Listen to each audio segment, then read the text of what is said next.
Bonjour à tous, bonjour à tous nos festivaliers qui nous suivent et qui sont au taquet pour venir au festival Cuba in Tunisia qui aura lieu en Tunisie à Hammamet du 18 mai au 25 mai. Aujourd'hui, nous avons le plaisir d'accueillir un des DJ qui sera sur notre line-up, une référence dans la musique cubaine sur la scène européenne et mondiale. Nous avons le plaisir d'accueillir Jack El Calvo aujourd'hui. Je suis Jack El Calvo, comme ça peut peut-être se voir sur mon crâne. Je suis français et certains me demandent si je suis français, donc je vous le dis, je suis français. Ça fait presque, voilà, j'ai découvert la musique cubaine en 94 et je mixe l'année prochaine, puisque le festival aura lieu en 2017, ça fera 20 ans que je mixe la musique cubaine.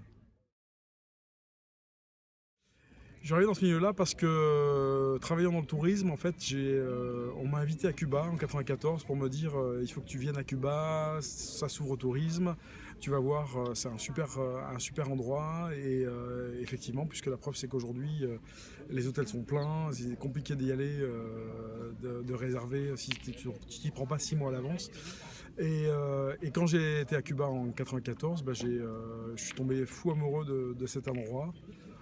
Et surtout, j'ai découvert la musique cubaine en allant dans une ferme à l'ouest de La Havane. Et un paysan comme ça qui écoutait de la musique à fond. Et j'ai demandé tout de suite qu'est-ce que c'était. Ça m'a vraiment... C'était vraiment une révélation pour moi, un peu comme la lumière qui tombe du ciel. Et quand j'ai appris ce que c'était Adalberto Alvarez, Iketo es que te den. J'ai demandé à savoir si c'était possible d'acheter ce disque tout de suite parce que ça m'a vraiment pris des tripes. Et c'était mon premier disque de salsa, donc je l'ai ramené de Cuba.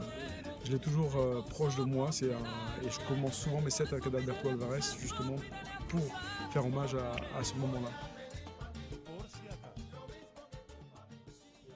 En fait, y a un gros parallèle, c'est que emmener des gens à l'étranger, ce que je fais, ou emmener des gens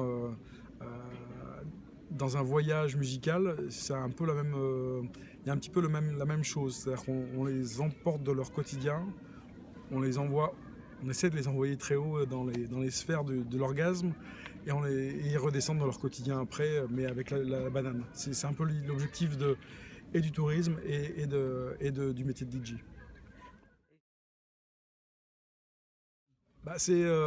Quand vous arrivez à être en totale communion avec le public, ce qui arrive, parce que parfois ça n'arrive pas du tout, mais c'est des questions de contexte et de personnes dans la salle, et puis aussi de ton inspiration. C'est pas toujours facile, c'est pas toujours le cas. Faut pas croire que tu appuies sur la machine et puis ça va forcément marcher.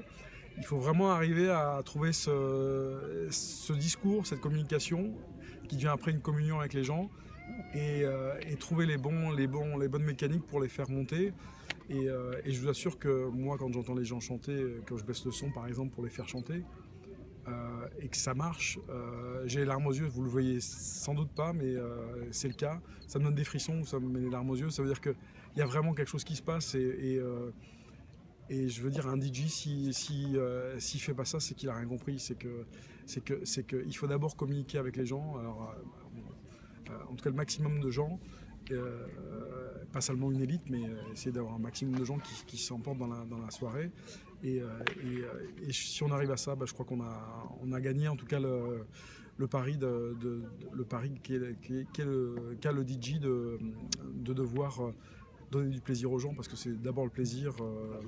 Si en plus on peut apporter un peu de culture, tant mieux, mais c'est compliqué d'apporter de la culture en tant que DJ. On essaye de construire, il y a tout un fil musical que j'essaie de construire à chaque fois. J'essaie de jamais mettre les mêmes morceaux. Je mets les mêmes morceaux parce que les gens aiment danser sur ce qu'ils connaissent aussi.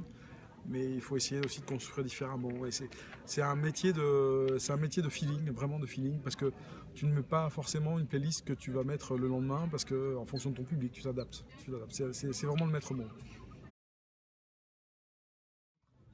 En fait, je pense que si j'ai accroché tout de suite à la musique cubaine, c'est parce qu'il y a beaucoup d'influences de funk et que moi j'écoutais du funk depuis longtemps. Donc c'est vrai que cette musique-là m'a transporté parce que justement il y a ce côté funk dans la composition de la musique que je ne retrouve pas forcément ailleurs. Après, mes influences, non, je pense que l'important dans mon choix, c'est d'essayer de garder les lignes mélodiques fortes, parce que c'est ce qui plaît aux gens, c'est ce qui parle aux gens. Et c'est pas forcément d'aller chercher des morceaux qui sont très compliqués, très complexes musicalement, mais ce sont des morceaux avec des mélodies qui parlent au maximum de gens en fait. Après évidemment sans tomber dans le gnangnan, mais là, il faut que la mélodie soit au cœur du morceau que tu choisis. D'accord. Non, après il y a des anecdotes rigolotes de public qui est complètement décalé par rapport à ce que tu es en train de faire. Et puis tu as les anecdotes qui te touchent énormément, c'est-à-dire des gens qui vont te parler que tu leur as changé un peu leur quotidien, que tu leur as changé la vie. Ça paraît bizarre, mais c'est vrai que peut-être moins aujourd'hui, mais il y a une époque, franchement, les gens venaient vraiment en thérapie dans les soirées, donc peut-être encore aujourd'hui, mais il y avait vraiment une sensation de docteur, quoi. C'est-à-dire que tu guérissais un peu les maux de la semaine, parce que souvent je mixais en fin de semaine, et je mixe toujours en fin de semaine, et donc du coup il y a ce côté vraiment, on vient se lâcher, on va se libérer, et puis les gens arrivaient avec la grimace et repartaient avec la banane. Ça c'est un peu les anecdotes classiques.